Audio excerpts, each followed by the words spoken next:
Hi guys. So இன்னைக்கு வந்து பார்த்தீங்கன்னா ரொம்பவே இன்ட்ரெஸ்டிங்கான டாபிக் பார்க்க போகிறோம். ஸோ என்ன பார்க்க போகிறோம் அப்படின்னு பார்த்தீங்கன்னா stock market for beginners or basics of share market அப்படின்றத பார்க்க போகிறோம். So first of all share மார்க்கெட்ன்றது வந்து பார்த்தீங்கன்னா ஒரு investment type. So investment type அப்படின்ற போது உங்களுக்கு வந்துட்டு லைக் உங்களுக்கு அமௌண்ட் இருந்தால் தான் நீங்கள் வந்துட்டு பார்த்தீங்கன்னா எந்த ஒரு இன்வெஸ்ட்மெண்ட் ஆனாலும் பண்ண முடியும். ஸோ இப்போ வந்து பார்த்தீங்கன்னா அப் டு லைக் யாரா இருந்தாலும் லைக் இன்கம்ன்றது பொதுவா வந்து பாத்தீங்கன்னா லைக் சேலரி இன்கம் தான். எல்லாருக்கும் வந்து பாத்தீங்கன்னா லைக் சேலரி இன்கம் தான் பொதுவா வரும்.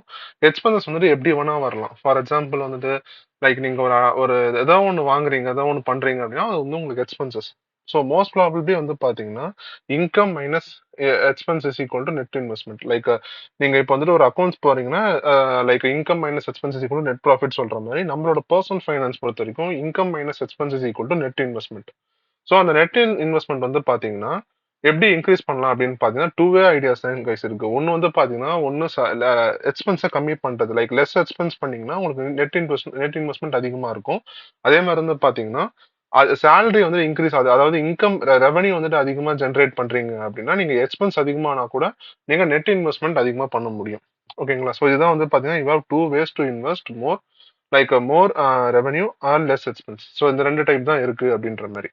ஸோ வந்து பாத்தீங்கன்னா ஷேர் மார்க்கெட்ன்றது வந்து பாத்தீங்கன்னா பொதுவா வந்துட்டு ஒரு ரிஸ்கி இன்வெஸ்ட்மெண்ட் கைஸ். யார் எல்லாரும் அதான் சொல்லுவாங்க. லைக் இது வந்துட்டு சம்டைம்ஸ் இது வந்து லைக் நீங்க போட்ட அமௌண்ட்டை விட நீங்க கம்மியாகிறதுக்கு நிறைய சான்சஸ் இருக்கு. ஸோ நீங்க அதுக்கு போறதுக்கு முன்னாடி வந்து பாத்தீங்கன்னா சேஃப்டி இன்வெஸ்ட்மெண்ட்ஸ்னு ஒன்று இருக்கு. Like three types of safety investments இருக்கு. இது நீங்க பண்ணி முடிச்சிட்டதுக்கு அப்புறம் நீங்க வந்துட்டு ஷேர் மார்க்கெட் குள்ளேயோ இல்ல மியூச்சுவல் ஃபண்ட்ஸ் இண்டெக்ஸ் ஃபண்ட்ஸ் கூட நீங்க வரலாம். ஓகேங்களா? இப்போ வந்து பாத்தீங்கன்னா த்ரீ டைப்ஸ் இருக்கு. என்னன்னா emergency funds, term life insurance and fixed and recurring deposit. So first வந்து பாத்தீங்கன்னா எமர்ஜென்சி ஃபண்ட்ஸ். எமர்ஜென்சி ஃபண்ட்ஸ் வந்து பாத்தீங்கன்னா நான் ஒரு வீடியோவே போட்டிருப்பேன். நீங்க என்ன பண்றீங்கன்னா என்னோட சேனலுக்குள்ள போயிட்டு பிளேலிஸ்ட் இருக்கும். அந்த பிளேலிஸ்ட்ல சேவிங்ஸ் அண்ட் இன்வெஸ்ட்மெண்ட்னு ஒரு இது இருக்கும். அதுல நீங்க போய் கிளிக் பண்ணிட்டு எமர்ஜென்சி ஃபண்ட்ஸ்னு ஒரு வீடியோ இருக்கும், அது நீங்க பாருங்க.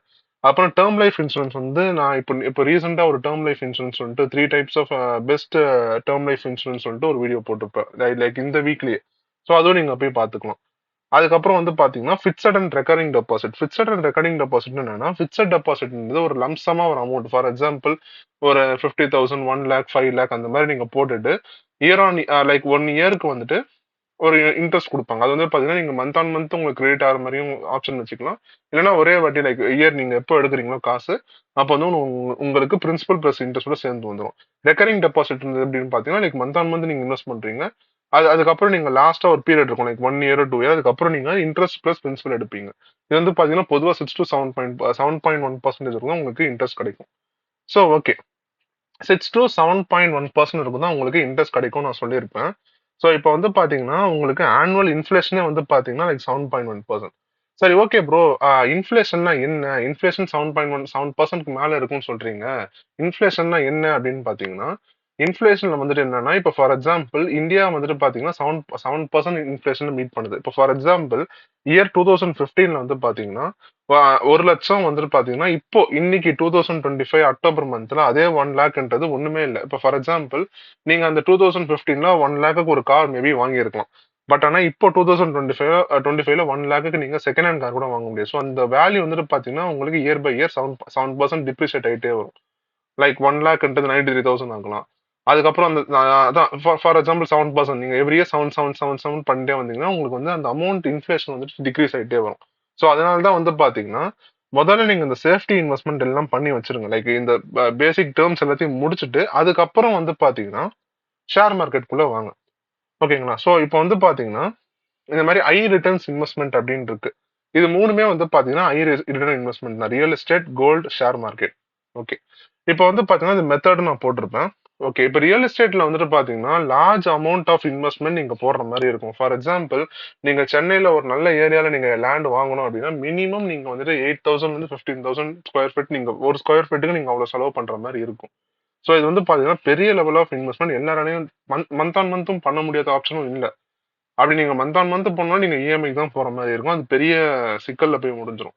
இப்போ வந்து பாத்தீங்கன்னா கோல்டன் ஸ்டாக் ஷேர் மார்க்கெட் வந்து பாத்தீங்கன்னா உங்களுக்கு ஆல்மோஸ்ட் நீங்க எவ்ரி மந்த் வித்தவுட் லோன்லயே போகலாம்.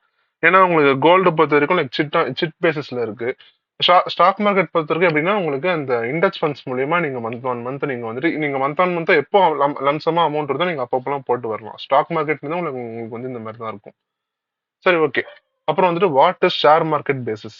வாட் இஸ் ஷேர் மார்க்கெட்னா இப்ப என்னன்னா இப்ப நீங்க ஷேர் மார்க்கெட் புதுசா இப்போ பொதுவா ஒரு டேர்ம் இருக்கு. இப்போ வந்து பாத்தீங்கன்னா இப்போ நீங்க ஒரு கம்பெனி ஒண்ணு ஆரம்பிக்கிறீங்க. ஓகேங்களா? ஒரு பெரிய லார்ஜ் சைஸ் கம்பெனி ஸ்டார்ட் பண்றீங்கன்னா, உங்களுக்கு பெரிய லெவல்ல உங்களுக்கு ஃபண்ட்ஸ் வேணும். சோ அந்த அளவுக்கு உங்களுக்கு போதுமான ஃபண்ட்ஸ், லிமிட்டட் ஆஃப் ஃபண்ட்ஸ் இல்ல அப்டின்னா, நீங்க என்ன பண்ணுவீங்க? லைக் லோன் வாங்குவீங்களா? ஆர் ஆர் ஆர் வந்துட்டு பாத்தீங்கன்னா mortgage or some other like crowd funding அந்த மாரி பண்ணுவீங்க. சோ அதெல்லாம் இல்லாம இப்ப வந்து பாத்தீங்கன்னா, ஃபார் எக்ஸாம்பிள் இன்னொரு டைப்பும் இருக்கு. எப்படின்னா இந்த 3 டைப்ஸ் இல்லாம வந்துட்டு லைக் ஸ்லீப்பிங் பார்ட்னர் யாராவது கூட்டு வந்து லைக் அமௌண்ட்ட மட்டும் இன்வெஸ்ட் பண்ற மாரி ஒரு ஆள நீங்க தேடுவீங்க. சோ இப்ப வந்து பாத்தீங்கன்னா, இந்த மாரி இது வந்து பார்ட்னர்ஷிப்ல. இது வந்து லைக் பிரைவேட் லிமிடெட் கம்பெனி. இது வந்து பாத்தீங்கன்னா, நம்ம யாரு வேணா அதுல அந்த கம்பெனில நம்ம வந்துட்டு இன்வெஸ்ட் பண்ணலாம். சோ அந்த இன்வெஸ்ட் பண்றதுக்கு பேர் தான் வந்து பாத்தீங்கன்னா ஐபிஓ. ஐபிஓ என்னன்னா இனிஷியல் பப்ளிக் ஆஃபரிங் அப்படின்னு சொல்லுவாங்க. ஓகேங்களா? சோ இதுவரைக்கும் உங்களுக்கு புரிஞ்சதா? இப்போ வந்து பாத்தீங்கன்னா, லைக் நெக்ஸ்ட் வந்துட்டு capital gains and buying and selling அப்படின்னு சொல்லுவாங்க. கேபிட்டல் கெயின்ஸ் என்னன்னா, நீங்க போட்ட கேபிட்டல்ல கெயின்ஸ். லைக் அது வந்துட்டு லைக் ப்ராஃபிட் வந்தா நீங்க டாக்ஸ் பே பண்ணணுன்ற மாரி.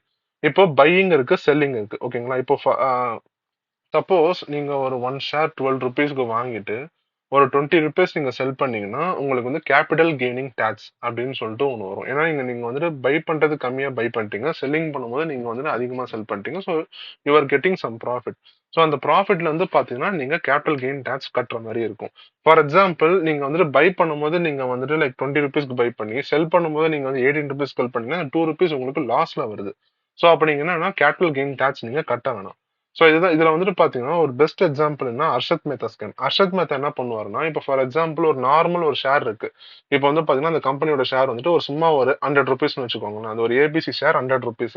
அந்த 100 ரூபீஸ்ல இருக்கிற ஷேரை வந்து பாத்தீங்கன்னா நிறைய பேரை வாங்க வைப்பார். லைக் ப்ராக்ஸி மாதிரி வச்சு நிறைய பேரை வாங்க வைப்பார். லைக் 100 பேரை, 200 பேரை, 1000 பேரை வாங்க வைப்பார். அப்ப என்ன ஆகும்? அந்த ஷேரோட வேல்யூ ஆட்டோமேட்டிக்கா இன்க்ரீஸ் ஆகும்.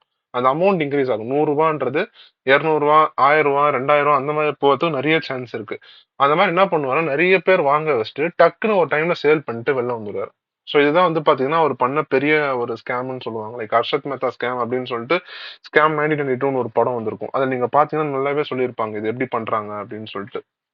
இப்ப வந்து பாத்தீங்கன்னா, இந்தியாஸ் மேஜர் ஸ்டாக்ஸ். இந்தியாஸோட மேஜர் ஸ்டாக் வந்து பாத்தீங்கன்னா, 2 டைப்ஸ் ஆஃப் ஸ்டாக் இருக்கு. என்னன்னா, national stock exchange and Bombay stock exchange. அதுதான் என்எஸ்சி அண்ட் பிஎஸ்சி அப்படின்னு சொல்லுவாங்க. சோ இது 2த்துக்கும் வந்து பாத்தீங்கன்னா, இன்டர்மீடியேட்னு ஒரு பெர்சன் இருப்பாங்க. அவங்க பேர் தான் வந்து ஸ்டாக் புரோக்கர்ஸ்.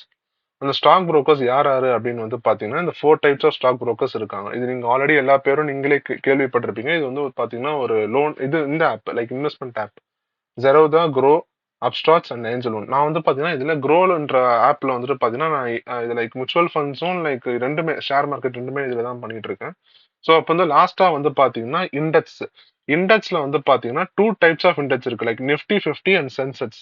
நிஃப்டி 50 என்னன்னா இந்தியாவோட டாப் 10 டாப் 50 கம்பெனிஸ் கைஸ். ஓகேங்களா? நிஃப்டி 50ன்றது இந்தியாவோட டாப் 50 கம்பெனிஸ். அண்ட் சென்செக்ஸ் வந்து பாத்தீங்கன்னா டாப் 30 கம்பெனிஸ். நிறைய பேர் வந்து பாத்தீங்கன்னா நிஃப்டி 50 தான் பெஸ்ட் கன்சிடர் பண்ணுவாங்க. Thank you guys. நெக்ஸ்ட் வீடியோல பார்க்கலாம்.